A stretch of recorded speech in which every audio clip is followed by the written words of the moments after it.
This is really cool. This cave holds an ancient secret. Is it safe? Or does it collapse every once in a while? Yeah, its section collapsed. Hidden in the hills of Armenia, this is the oldest winery ever discovered. These are dated back to 3800 BC. 6,000 years ago, they were making wine right here? Yes. And it's got a story to tell. Buried around the wine press, 3 skulls of young girls Wait a minute. were cooked and eaten. I never said you'd like the ending. Growing up working in the bars of South Boston, I learned one thing. Sit down with a stranger and a couple of cocktails, and the whole world opens up. I'm Jack Maxwell. I'm in search of the world's most interesting drinks and the people who drink them. That's why they call me the Booze Traveler. If someone asked you to point to Armenia on a map, it might take you a minute. But this little country, known for Kim Kardashian, may be where it all started. The cradle of civilization. And like any place with that much history, there are bound to be some skeletons in its, well, cave. The wine was produced for ritual purposes. The young females were eaten. Archaeologist Dina Zadarian is showing me the world's oldest known winemaking facility, deep in the Arnie 1 cave complex. They were cooked and They were- eaten? How do you know that? This ritual is connected with a fertility cult. A fertility cult. They were killing young females to get more and more grapes from the harvest next year, for example. They thought there was a They connection, obviously. They were either boiled or fired. Ah! Don't get me wrong, I like a nice wine pairing now and then, but that's an odd combination, isn't it? The fertility cult may not have caught on, but I'm glad the wine did. Cheers. Cheers. At over 6,000 years old, this winery is roughly 2,000 years older than the Great Pyramid of Giza. So the wine you're drinking today may well owe a debt to this place. Oh, that's nice. What kind of wine is that? It's local dry wine. They're using locally grown grapes. Archaeologists found dried vines and grape seeds in this cave from a species called Vitis vinifera, the same grapes used in most of the wine made in the world, including the wine we're drinking. Luckily, no one had to die to make it. I just thought I saw something move. What is that? Oh, it is moving. That's a bat, Dina. It's a baby bat. Does that sound like a bat? No, monkey. Here's the monkeys in caves. Did booze start in a cave in Armenia? Well, no one really knows, but the stories about it go back.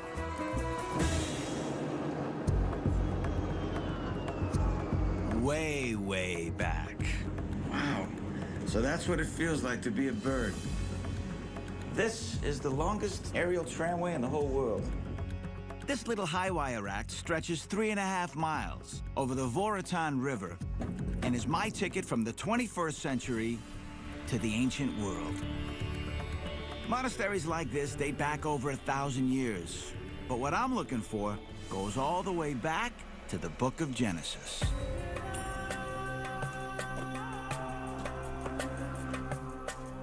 Noah's Ark landed somewhere right over there, they say. On a clear day, you can see Mount Ararat from here, the peak where many archaeologists believe Noah landed. 16 mountain ranges crisscross Armenia, but Mount Ararat is their national symbol, even though today it's technically in Turkey. They even named their famous brandy after it. If you believe the stories, Noah was quite the Renaissance man. He piloted a ship through 40 days and 40 nights of floods, did the whole animal husbandry bit, then stepped off the ark and planted grapevines. Armenians believe their wine is a direct descendant of Noah's grapes. Thousands of years later, the Arnie Valley grows some of the best. If I were here 250 million years ago, I'd be swimming in an ocean. But continents shift, waters recede, and now Arnie sits high in the Alazhar province of southeast Armenia. With archaeological sites dating back to the Bronze Age, it's one of the oldest inhabited regions on Earth. The Arnie Valley used to be at the bottom of the sea. Now it's the driest part of Armenia. Not only dry, but hot. Feels like it's 100 degrees out. The weather might be lousy for hiking, but it's great for growing grapes. The Arnie Noir, a unique local vine discovered in an abandoned 13th century monastery, is known for its dark cherry flavor and thrives in the endless sunshine. Local winemaker David Simonian grows some of the best. How long have you been dealing with grapes? From his childhood. It's August, harvest time, which means a celebration. A local friend, Rosanna, comes along to the Arnie Wine Festival, where the festivities include drinking, dancing, and a few attractions you definitely won't find in Napa or Bordeaux. This is a ceremony. Arm wrestlers fight, and the winner gets the right to smash the grape. Arm wrestling for the right to smash the grapes? Wow, that's a Yes, good muscle. That's a good armor. This is yours. Well, in Armenia, strength is the highest of virtues. No wonder arm wrestling is a national obsession. They produce countless international champions and even have college teams. Ready? Go! Armenia is a tiny country that's been invaded numerous times. Romans, Turks, Soviets, you name it. Okay, uh-oh. Through it all, these people have loyally clung to their mountain home. Sometimes, as they say here, strength is all you've got. Gotta go! Wait a minute! You were winning! How did that happen? So Nikita won. So he is going to put his feet into this ash, and only then he can smash the grape. Dry ash is an alkaline that contains potash, a germ-killing combo of potassium and ash. That's how they cleaned up 5,000 years ago, long before soap was invented. And I always thought the best thing to come out of a campfire was a nice s'more. Now we have to put the grape into this barrel. Let's do it. Yes. After thousands of years of evolution, the Arnie grape is now extremely resistant to disease. And its thick skin protects it from drastic swings in day to night temperatures. Hey! So this is a tradition from the very beginning. He says it's a responsibility for him to carry this tradition. To make wine is an art. That's a great honor. All right, that's enough talk.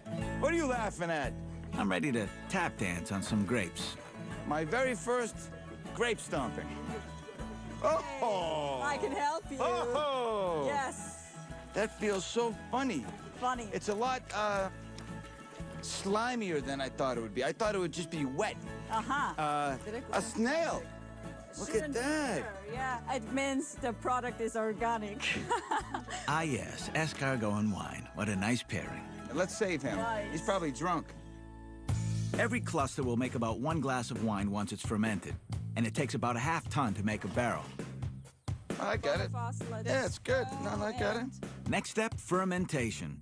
In jars straight out of an ancient Egyptian painting. That's got to be 100 years old. It's 100 years old jar. What a lucky guess that was. It's a tradition where the mass went into the clay jars. It also should get some taste of a clay as well. Modern-day fermenting is usually done in steel containers to control temperature, or oak to infuse flavor. But clay pots were the choice of the ancients. I got it. After the wine ferments, it's barrel-aged for about a year. But I can't wait that long, so David's letting me taste last year's vintage. To the wine harvest. May it be a great one for you. Yeah. It tastes like not quite a port, but sweeter. I've had a lot of wine in my day, but feeling the grapes popping between my toes makes me truly feel one with the wine. Some people do not realize that this is a gift from a universe. Salud. Genats. We call it Genats? What does it mean? It's eternal. Eternal. Eternal. Gay nuts. Genats.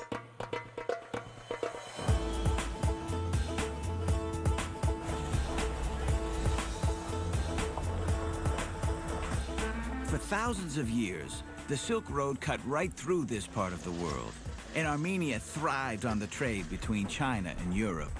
But you know, in the mountains, time runs faster, much faster. You don't feel it. Oh, I feel it, all right. I'm on my way to find the drink that put this country on the map. But to get there, I'm going off the map. Oh!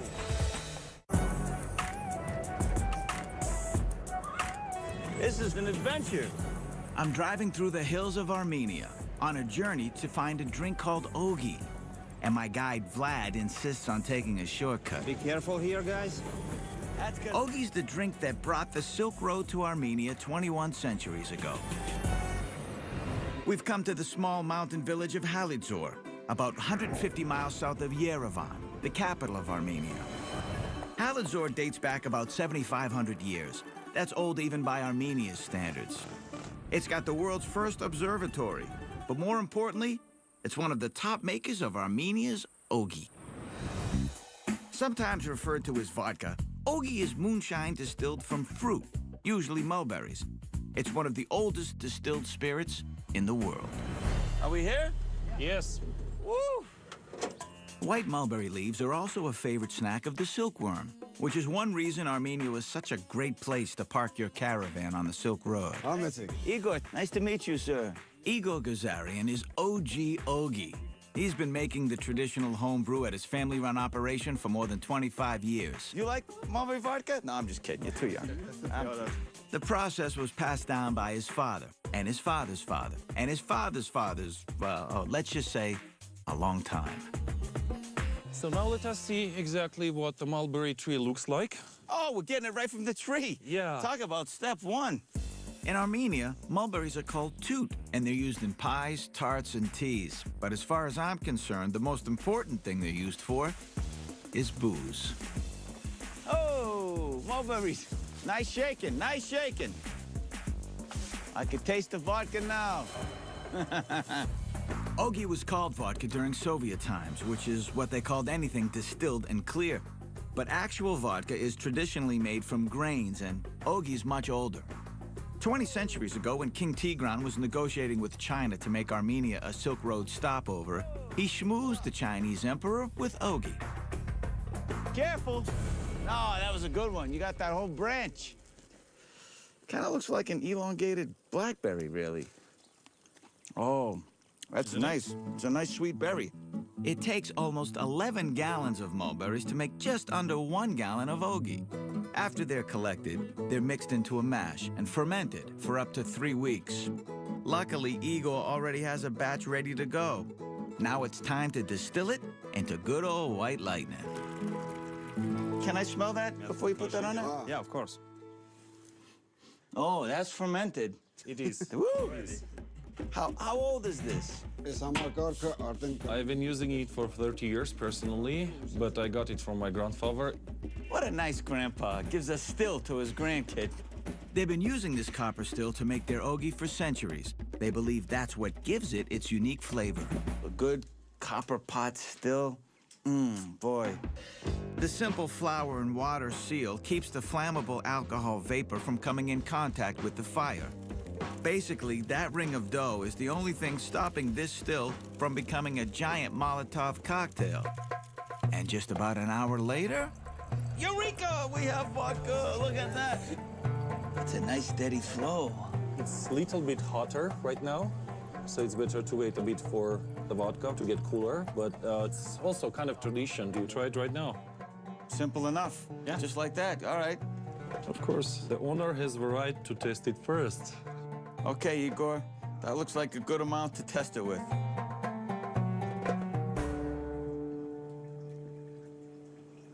Okay. I expected this big, long, just okay. All right. Should we all try it? oh, wow, okay. The king of ogies definitely slides down the throat. I could drink this stuff all day. Oh, it's overflowing. Get it. Don't waste the vodka.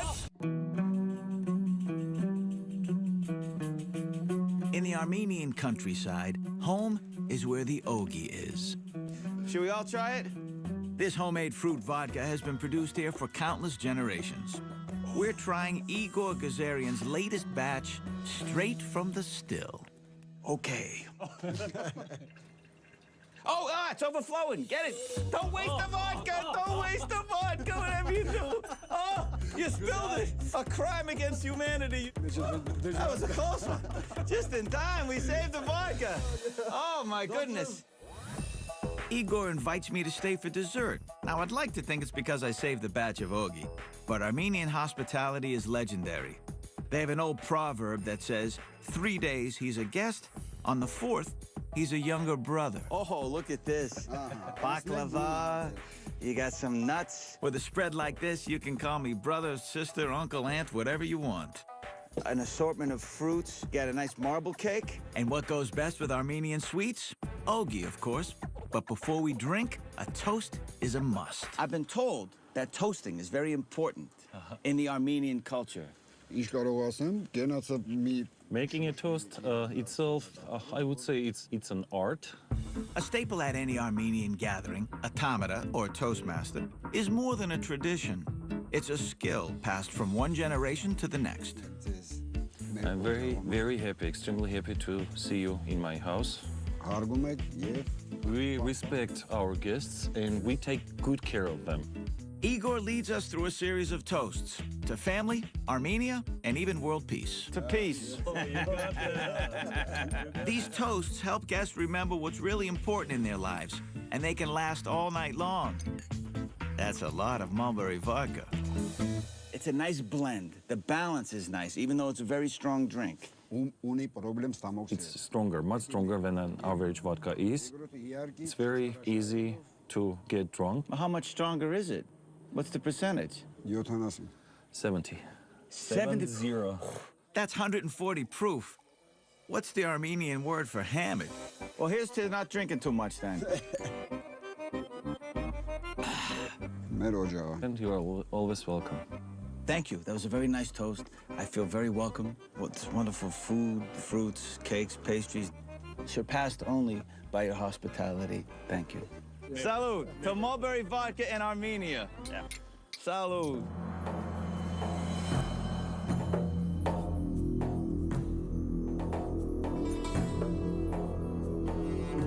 Caves have always been great places to hide illicit activity, like the caves of Appalachia. Perfect hideaways for southern bootleggers making moonshine. In Armenia, they made homemade hooch in caves too, like they did wine. Not because it was illegal, but because they lived there. These caves were once the largest village in eastern Armenia, and maybe its biggest distillery. The people here might have moved out of the caves, but they're still making homebrew of all kinds. And today, they're having a festival.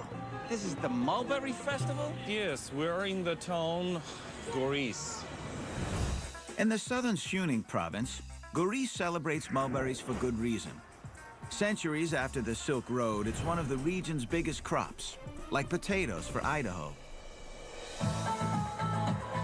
The festival's kind of a cross between Ren Fair and Farmer's Market, meant to champion Armenian traditions. And all the local ogie makers are here showing off their stuff. I'm looking for vodka. What do you got? Homemade ogie can be as high as 160 proof. Woo! And unlike Igor, this guy takes it to the limit. Thank you very much. Now that's impressive. That is impressive. Oh!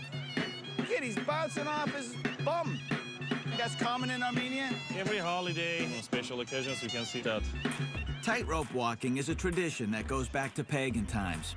It symbolizes balance between heaven and earth. It's a family thing here. Some clans are hundreds of years old, and when Armenia converted to Christianity, these guys were seen as holy men. That is amazing. Mulberry vodka, is it popular in all of Armenia or just in this region? It is popular all around Armenia, but this region is known especially for mulberry vodka. Because ogie is homebrewed, it's like the snowflake of alcohols. No two are exactly alike. Can I try some mulberry vodka? Oh, man. Tastes like a raisin vodka. It's only mulberry. It's so strong. What's the alcohol content? 60 or 60% alcohol. even You got 65. Oh, even 65. I think it's closer to 65. They say a shot of ogi every day is necessary for longevity and good health. Hey, I believe it. Who made this? Me, Eddie. Eddie is part of a new generation of ogi makers who are branching out, distilling from a variety of fruits. I'm politely encouraged to try them all. That's a fig. Fig! Yeah. Fig vodka. Armenians pride themselves on the fact that they drink a lot and never get drunk. Oh, that's it right there. That's plenty. Whoa, hey, hey. Wish I had that gene. That's a lot smoother than the mulberry. It's nice. This is apricot, That's strong. the grape one. Grape vodka. Each kind of vodka is slightly different, with distinct aromas of herbs and fruit. That's the strongest one. Oh, is it? What the hell is that? Cornelian cherry, they call it. Cornelian cherry. Ah! That's a blowtorch. What if I mixed them all together? Have you ever done that? I'm gonna mix cherry vodka with apricot vodka, with grape vodka, with fig vodka, with mulberry vodka. I was 22 when I first discovered Long Island iced tea. For the first time in history, we're mixing 5 different vodkas. And like most 22-year-olds, I thought I was a genius. We'll call this the 5-finger death punch. Okay, maybe not so genius. Salud! Hey, Armenia! 5 vodkas! Salud!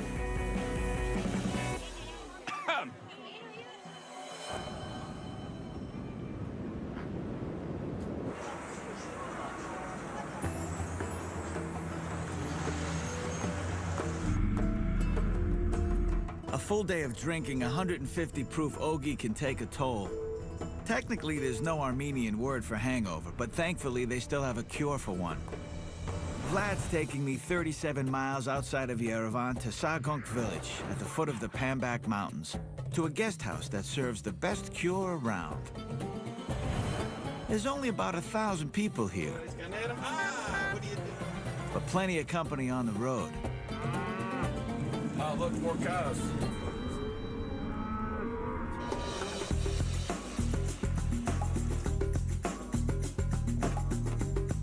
Hi, how are you? Hi. I'm Jack.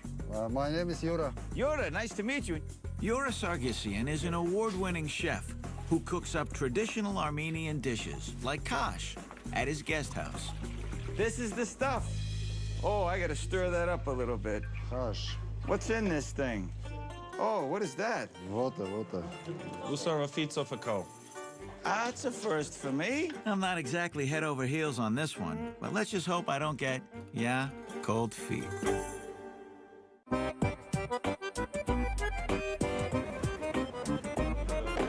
When you drink for a living, putting your foot in your mouth is an occupational hazard. This is the soup.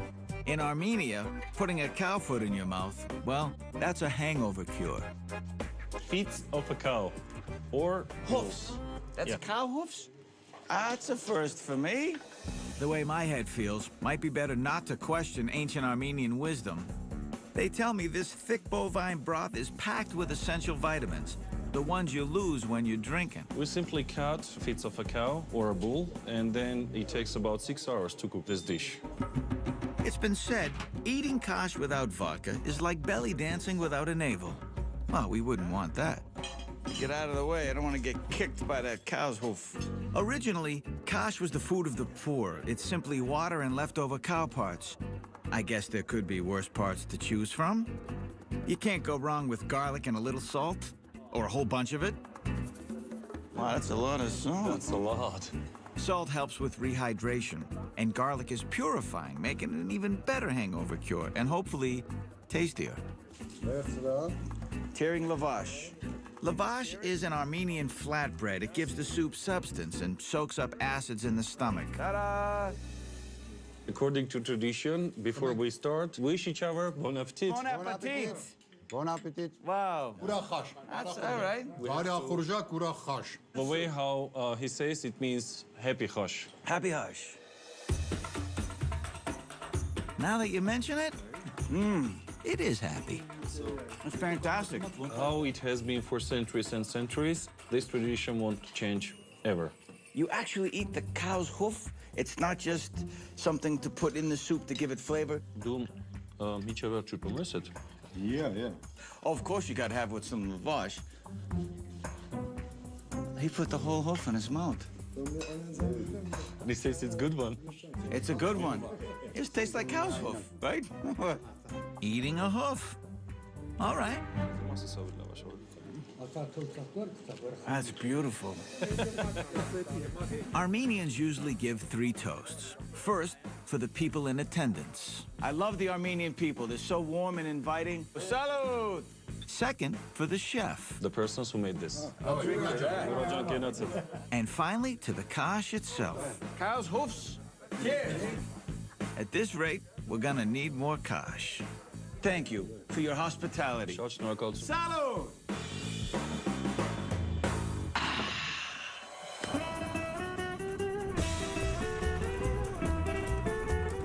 Back home when you're on the road, you're never too far from a truck stop cup of coffee.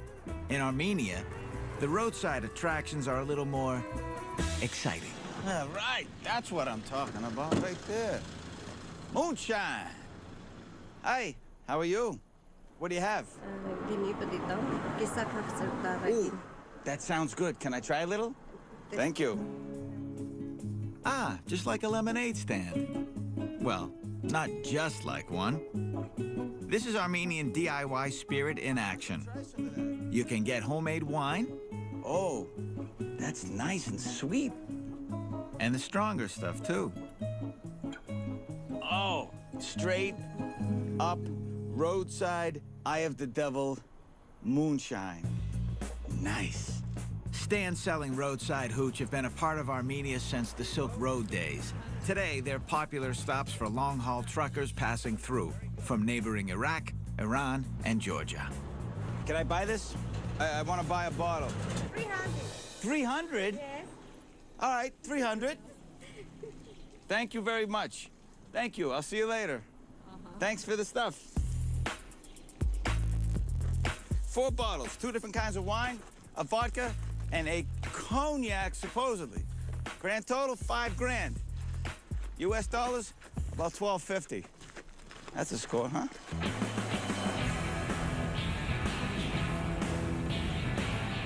Winston Churchill once said the 4 essentials of life are hot baths, cold champagne, new peas, and old brandy. Well, especially if it's world peas, right? Churchill's favorite brandy, all right, one of them, is made right here in the Armenian capital of Yerevan. It just might be this booze that helped decide the fate of the world after World War II. Yerevan. Could be the Middle East. Feels like the middle of Europe, really. Almost like Paris. Bonjour. See what I mean? She said bonjour. Yerevan's one of the oldest inhabited cities in the world, and it owes its European flavor to Soviet architects who wanted to remake it as Paris or Vienna. Wonder how much brandy they were drinking when they came up with that one. You know, if there's only a big sign here that told us what they make. Oh, there it is. Okay. The Yerevan Brandy Company makes Ararat, the most famous booze in Armenia. And brand ambassador Marina Badalian is giving me the VIP tour. First thing is the smell, though. You can smell. Oh, my goodness. It smells so rich. It gets your taste buds going right away. Everywhere I go, people tell me, have you had Ararat? You gotta try Ararat. This is the best thing ever. In 1902, this humble Armenian brandy won the prestigious grand prize at the Paris exhibition, beating the French, who make cognac, the brandy. You know, they say that Ararat is the spirit of Armenia. And at first we can understand it as a soul, and only then as a beverage. What a great way to put it. The brandies are aged in oak from 3 to 20 years and made only with local grapes from the Ararat Valley, the same type Noah planted here thousands of years ago. What's that? That we keep all the money you make from this company? It's even more than money. The collection of our brandies are kept there. I know the combination. It's 1130, the reception. I just asked her, she told me. She tells everybody, right? Wow. goodness. So please. What is this, Marina? Collection of our brandies. 1902? 1902 is still kept here. How many bottles do you have here? So here about 25,000 bottles kept in the collection. Wait a minute. About 25,000? Yeah. So let's say one of them ended up, not being here. You wouldn't know exactly, right? This vault holds a historic masterpiece. It's called Divine. Aged 10 years in oak, it was served at the 1945 Yalta Conference when Stalin, Churchill, and Roosevelt got together to plan the post-war world. The brandy that saved the world. I feel like Churchill. This is the one. Winston Churchill loved this drink so much 50% alcohol it has in it, so it's really very strong. that Stalin sent him 400 bottles a year afterwards. The caramel, the cream, the velvet. This is a work of art. A bottle of this 10-year-old stuff will set you back over $100. Believe me, it's a steal. Oh, is that beautiful? If there's a top shelf, Divine is one shelf up. It's what put Armenia on the map for just what might be the best brandy in the world. Oh, I want to cry. It's so good. This is one of the finest alcohols I've ever had in my life. Thank you. Oh, this is the experience of a lifetime as far as alcohol goes.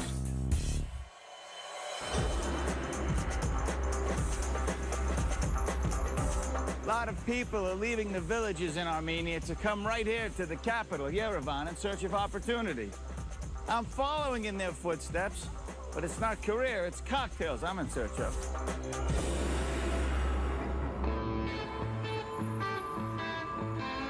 Armenia has always been an alcohol-friendly country. But for about 70 years under Soviet rule, their options were basically beer, wine, and vodka. Since the fall of the Soviet Union, the country's cocktail culture has caught up fast. Armenia's never had a prohibition, but today, it's hip enough to have a speakeasy. Hey. Hey. I'm looking for something particularly Armenian. You know a place hasn't truly arrived until it's gone retro. So it fits that Speakeasy is Yerevan's first specialty cocktail bar. I'm looking for something particularly Armenian. Have you ever tried Armenian mulberry eau de vie? Mulberry eau de vie is just a fancy way of saying ogi. But my bartender Artem's take has Tabasco, chocolate liqueur, and cream, like a Mexican hot chocolate. Tabasco? Yeah. Did you invent this drink? Yes. You created this? I did. All right, let's take a sip. It's icy cold. Peppers always enhance the flavor of things. That's the top note, is the pepper for me. I think chocolate, hot and cold is like the best combination. Drinking cocktails in Armenia means drinking in a mix of cultural influences. A little West, a little East, a little traditional, and a lot of flavor. Can I join you? What's your name? Archie. Archie, I'm Jack. Hey, nice to meet you. Nice to meet you. Anthony. Anthony? Today, you see a lot of cocktails here in Armenia because a lot of people, they come from Middle East, from other places, so they bring, their own ideas. Their own taste, their own experiences, sure. Have you tried doo-doo shots, for example?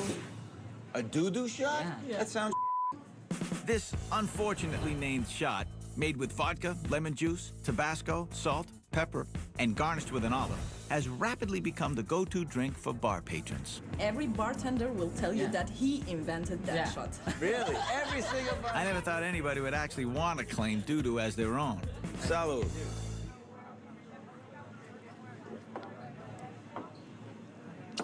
Wow. Ooh-hoo. That is such a weird drink because it's sweet, it's savory, so much salt. It has the heat from the Tabasco. I think you had enough hot today, yeah? Yeah. How did you find this one, Anthony? Very close friends. Yeah, we are childhood friends. Childhood friends. Are you sure you're more than friends? Not yet. Oh, breaking news!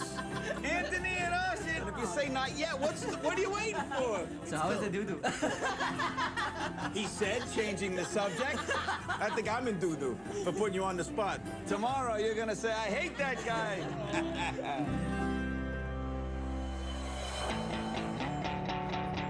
20 years ago, trying to find a cocktail in Armenia was harder than getting a tan in the winter. But today, you can't spit without hitting another themed bar. Everyone seems to be chasing the next cocktail trend, but none of it would be here if not for the passion of one man who pulled Armenia's bar scene out from behind the Iron Curtain and into new heights.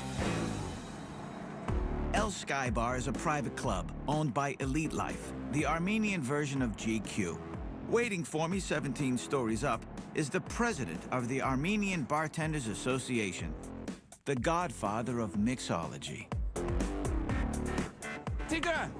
This is Tigran Avatizian. Nice to see you. So you're a professional bartender, right? Yes. Okay, well, maybe scintillating conversation isn't exactly his thing. Let's see Yerevan. Show me your cocktail or two. What do you say? I will present you some very good cocktails today. For over a decade, Tigran's been working to find and breed new talent and launch them onto the international stage. They've already got some big wins under their belt. In 2012, 2 Armenian bartenders each won second place in their respective categories at the World Cocktail Competition in Beijing. Give me something Armenian.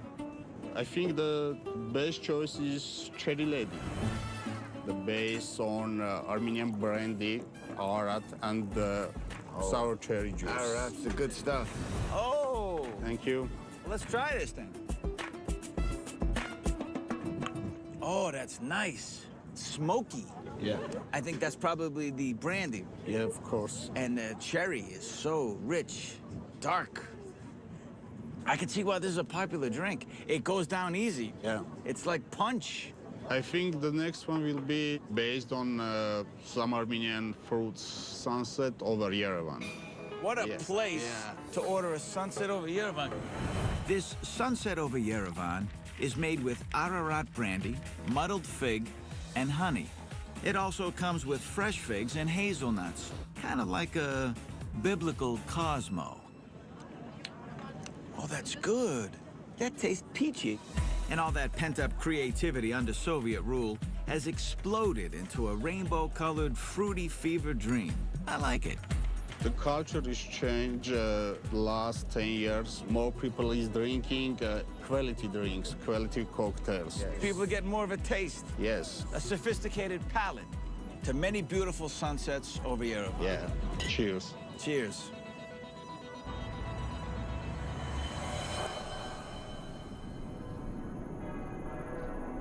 Something old, something new, something borrowed, and a whole lot of honking cars. Nothing like a wedding, huh?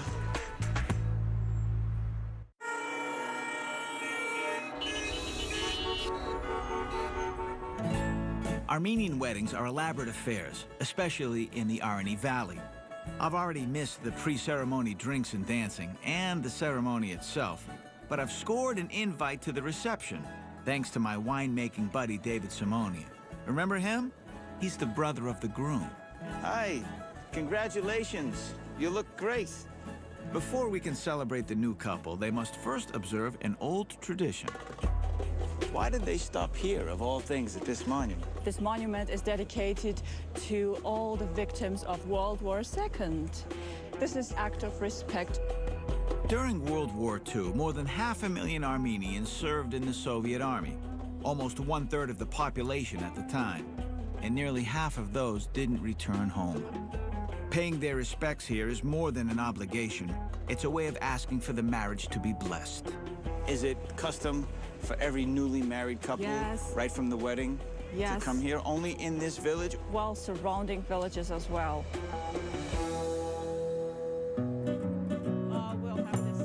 This reminds me of the scene in The Godfather when Oh, yes. Michael Corleone gets married to the young Italian girl, and they're all walking like this. Yeah. Right? And this is what it reminds me of.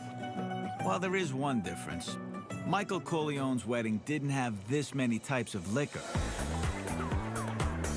They've got the best booze from all across the country. Can we take a sniff of this stuff? Homemade ogie, With all the moonshiny goodness. Ararat brandy, and something special for the wedding, pomegranate wine. Oh, that looks good. Color. The pomegranate, an Armenian symbol of fertility, is an important part of any wedding. That's beautiful. In ancient times, the bride would throw a pomegranate against the wall, scattering the seeds, to supposedly ensure the happy couple many future children. To a beautiful wedding. Oh, it almost tastes just like pure pomegranate juice with a tiny, tiny bit of sweetness and a lot of pucker. I know that song. Brings a tear to your eye. So nice. Really? Oh, yeah. I'm a big softie.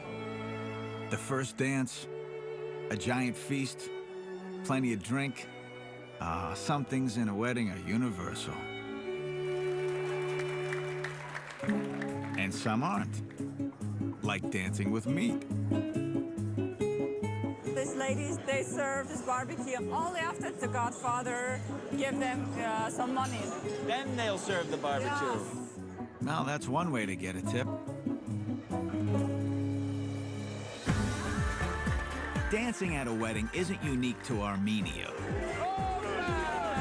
But like most things here, it has a ridiculously long history.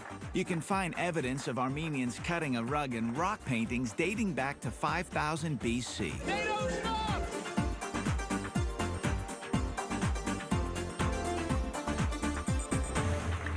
Woo! I thought that song would never end. Wow, they know how to really celebrate here in Armenia. Dancer. I'm a horrible dancer. You're just a nice guy. Thank you. More drinking? More. More drinking. He said. Cheers. I got you. I'm not leaving you hanging.